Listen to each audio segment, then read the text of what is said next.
लेकिन कहावत नहीं, कोई पत्थर का जवाब पत्थर से दो, मैं कहता हूँ पत्थर का जवाब फूल से दो, नफ़रत का जवाब मोहब्बत से दो। अगला ये कहे कि I hate you, I hate you, मैं कहता हूँ आई लव यू। इतनी देर कहता रहूँगा जितनी देर वो कहेंगे नहीं आई लव यू टू। मुझे बहुत अच्छा लग रहा है कि फरीदकोट सूफ़ियों की धरती है। गुरु नानक साहब का गुरु घर का और सूफ़ियों का आपस में बहुत प्यार है। आप जानते हैं कि दरबार साहब की जब हरिमंदिर साहब की नींव रखी गई तो हज़रत मियाँ मीर सरकार ने रखी थी। तो बाबा फरीद की वाणी लेने खुद गुरु नानक देव जी महाराज पाकपटन गए थे। तो ऐसा क्षेत्र मिल जाए, ऐसी कॉन्स्टिट्यूंसी मिल जाए, ऐसा हल्का मिल जाए, और मुझे क्या चाहिए। दूसरा, पंजाब में मैं मिस करता था अपने घर को, अपनी जन्मभूमि को, तो मुझे बहुत अच्छा लग रहा है। पार्टी का हुक्म है, माननीय प्रधानमंत्री जी का हुक्म है, पार्टी का हुक्म है, माननीय अपना HM साहब, माननीय अमित शाह साहब ने, नड्डा साहब ने, जो हमारे राष्ट्रीय अध्यक्ष हैं माननीय जगत प्रकाश नड्डा साहब, ये सारी टीम ने फैसला मेरे बारे में किया था। जब वो कोई फ़ैसला ले लेते हैं तो एक अदना सा, मैं सेवक कह लें, कार्यकर्ता कह लें, तो मेरा फ़र्ज़ है हुक्म मानना, और खुशी से मानना, मजबूरी में नहीं।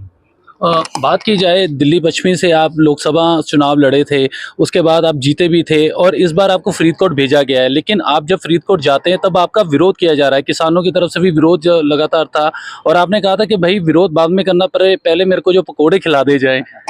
हाँ जी, देखो मेरा जन्म तो मोहब्बत के लिए हुआ है, बाकी वो मेरा विरोध नहीं करते, वो पॉलिसीज़ का विरोध करते हैं। वो अपने हकूक़ के लिए, हक़ों के लिए, राइट्स के लिए जो जायज़ मांगे हैं उनके लिए अगर लड़ते हैं तो प्रधानमंत्री जी ने तीनों कानून वापस भी ले लिए, अपोलोजाइज भी किया था। कि विरोध क्यों कर रहे हैं फिर? विरोध नहीं करते, वो अपनी बात रखते हैं, कोई वायलेंट नहीं होते। वो विजुअल ऐसे दिखाए जाते हैं कि लोगों को लगे पता नहीं क्या, बड़े आराम से। मैं एक जगह तो देखा कि ऐसे हाथ हिल रहे थे, वैसे वो मेरी तरफ ही देख रहे थे। वो कुछ भी करे, मैं फूल फेंकता रहता हूँ। ये कहावत बनी है, हालांकि उनके पास पत्थर नहीं होते, लेकिन कहावत नहीं, कोई पत्थर का जवाब पत्थर से दो, मैं कहता हूँ पत्थर का जवाब फूल से दो, नफ़रत का जवाब मोहब्बत से दो। अगला ये कहे कि I hate you, I hate you, मैं कहता हूँ आई लव यू। इतनी देर कहता रहूँगा जितनी देर वो कहेंगे नहीं आई लव यू टू। फिलहाल बीजेपी ने आपको वहाँ से उतारा है और आम आदमी पार्टी ने भी जो कलाकार है वहाँ से उनको उतारा है, तो अभी कांग्रेस और अकाली दल अभी जो चेहरे आने वाले बाकी हैं, तो ऐसे में लग रहा है कि आपका क्योंकि मोदी की जो नींव थी वो चल पाएगी इस बार? बाकायदा हर बार मोदी जी की नीति चली है, वो जब गारंटी देते हैं मोदी साहब, इसीलिए तो कहते हैं मोदी है तो मुमकिन है। पंजाब ने अब सारी पार्टियां तो देख ली हैं, देखने के बाद पंजाबियों को ये रियलाइज़ हो गया कि जितनी देर बीजेपी का यहाँ प्रॉपर राज नहीं आता तो ना इनसिक्योरिटी ख़त्म होगी, ना ये जो काम होने वाले, डेवलपमेंट वाले, विकास वाले वो होंगे, क्योंकि बड़े बड़े इन्वेस्टर पंजाब में करना चाहते हो इन्वेस्ट। तो आपको शायद आइडिया होगा कि दुनिया के सबसे रिचेस्ट जो NRA मेरे भाई हैं वो हैं दुनिया में बैठे, पंजाबी हैं। वो जो दो ही बंदे जहाँ गुजराती हैं, जहाँ पंजाबी हैं रिचेस्ट, वो यहाँ इन्वेस्ट करना चाहते हैं, लेकिन क्योंकि इनसिक्योर फील करते हैं इसलिए इन्वेस्ट नहीं करते। बीजेपी का राज आ गया तो सब, जब उनको लगेगा कि हम पैसा खर्च रहे हैं, हमें रिवार्ड रिवर्स भी होगा, इसको कोई ख़तरा नहीं है, तो बहुत खुल के इन्वेस्ट करेंगे। और इसलिए ये कोई ज़माना था नंबर 1 सूबा था, स्टेट थी, अब बहुत पछड़ गया है। जितनी देर मोदी जी के हाथों में, बीजेपी के हाथों में ये वागडोर नहीं आती, इसकी जोन सुधरेगी नहीं। डे बाय डे लोग बच्चे नशों की गिरफ्त में है, जो ठीक है वो आईलेट्स करते बाहर चले जाते हैं, कोई ढंग की यानी इंडस्ट्री नहीं लग रही। गरीब बच्चे ने अगर पढ़ना है तो उसकी फ़ीस बहुत है। मैं क्योंकि खेत मजदूर का बेटा हूँ, इसलिए मैं जो उन बच्चों की, उन लोगों की बात ज़रूर करूँगा जो बेचारे इस एजिटेशन भी नहीं कर सकते। उनके लिए 2 दिन भी नहीं चला सकते एजिटेशन, रोटी का ही नहीं उनका मसला हल होता। उनके बच्चे पढ़ना चाहते हैं, अफोर्ड नहीं करते। तो मैं तो कहता हूँ 1 नेशन 1 एजुकेशन का नारा हो। पिछले दिनी ईडी द्वारा अरविंद केजरीवाल को गिरफ्तार कर लिया गया था, तो उन्हें अदालत ने जेल भेज दिया है। उसके बाद लगातार आम आदमी पार्टी जो इस भाजपा का विरोध करती नजर आ रही है और उनकी तरफ से एक मुहिम चलाई गई थी। अरविंद केजरीवाल की जो जेल की फोटो थी वो सभी अपनी अपनी डीपी पर लगाए, पर कुछ सांसद ऐसे हैं आम आदमी पार्टी के जिन्होंने वो पिक्चर नहीं लगाई है। तो क्या लग रहा है कि सांसद जो है पिक्चर क्यों नहीं लगा पा रहे कि अब समर्थन में नहीं नजर आ रही? देखो, बात ये है कि कानून बहुत बड़ी बात होती है। ऑनरेबल अगर किसी प्रोफेशन को कहा जाता है वो जुडिशरी है। जो अदालत है, चाहे वो लोअर कोर्ट है, लोकल है, चाहे हाई कोर्ट है, चाहे सुप्रीम कोर्ट है, कोर्ट का फैसले की इज्जत करनी चाहिए।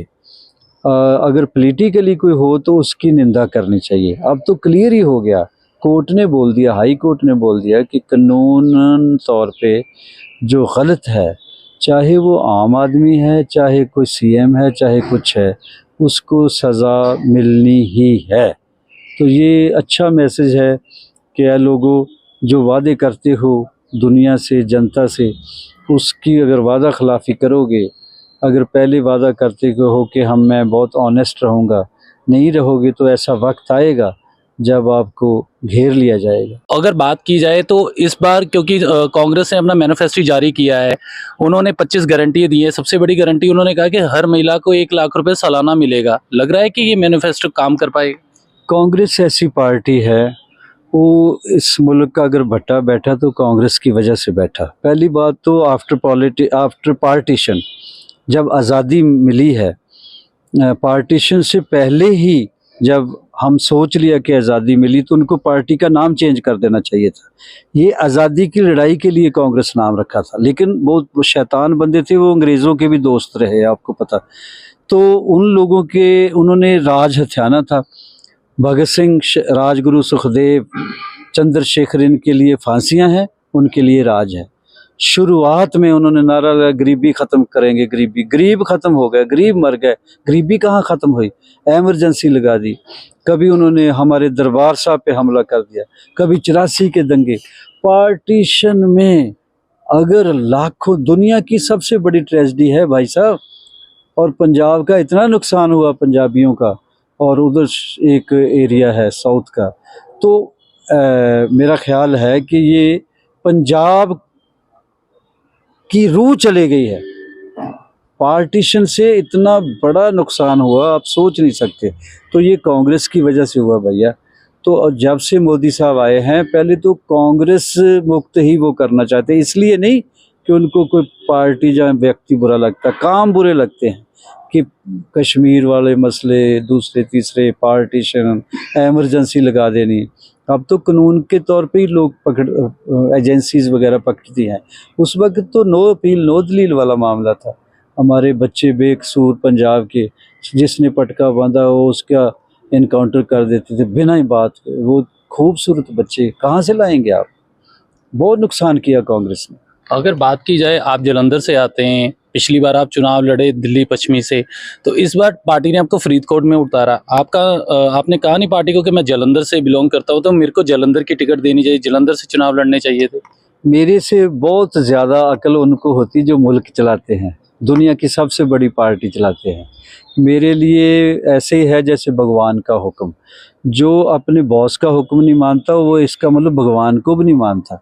मेरे लिए ये ऐसा ही हुक्म था। मेरी हाई कमांड, माननीय प्रधानमंत्री जी, माननीय अमित शाह साहब, जहाँ जो भी कंसर्न है, जैसे राष्ट्रीय अध्यक्ष जी हैं, उन्होंने बाकायदा बुला के मुझे बोला कि you have to fight from Faridkot. तो फरीदकोट क्योंकि सूफियों का शहर है, इसलिए मेरा दिल लग गया वहाँ। मेरा एक आखिरी सवाल है, चुनावों से पहले आम आदमी पार्टी कांग्रेस के बीच गठबंधन को लेकर चर्चा चली, अकाली दल बीजेपी को गठबंधन को लेकर चर्चा चली, लेकिन अभी चारों पार्टियां अलग से चुनाव लड़ रही हैं। तो बीजेपी को इसका फ़ायदा होगा या नुकसान होगा? क्योंकि किसान अभी तक पंजाब हरियाणा बॉर्डर पर बैठे हुए हैं, कई मुद्दों को लेकर, एमएसपी मुद्दा जैसे है। तो कहीं ना कहीं जो लोग हैं वो भी कहीं ना कहीं बीजेपी के खिलाफत बोलते नज़र आते हैं। तो ऐसे में क्या देखते हैं कि बीजेपी कितनी सीट्स यहाँ से निकाल पाएगी? बहुत अच्छा रिजल्ट रहेगा। एंड ऑफ द डे सारे मसले भी हल हो जाएंगे। जैसे 3 कानून वापस लिए, ऐसे MSP वाला भी मसला हल हो जाएगा। किसान अपने भाई बहन हैं, हम लोग उनके लिए ब्रिज बनेंगे दोस्ती का। कहते हैं ना कि दोस्तों के दरमियाँ वजह दोस्ती है तू, गम है या खुशी है तू, मेरी ज़िंदगी है तू। जो अपने भाई बहन हैं वो वही अपने हकूक़ के लिए लड़ते हैं। उनके बाद हम लोग उनके वकील बनेंगे, कोशिश करेंगे कि उनको दोबारा बॉर्डर पे ना बैठना पड़े, जान अज़ाई ना जाए किसी की, हम जाया करेंगे उनके वकील बन के।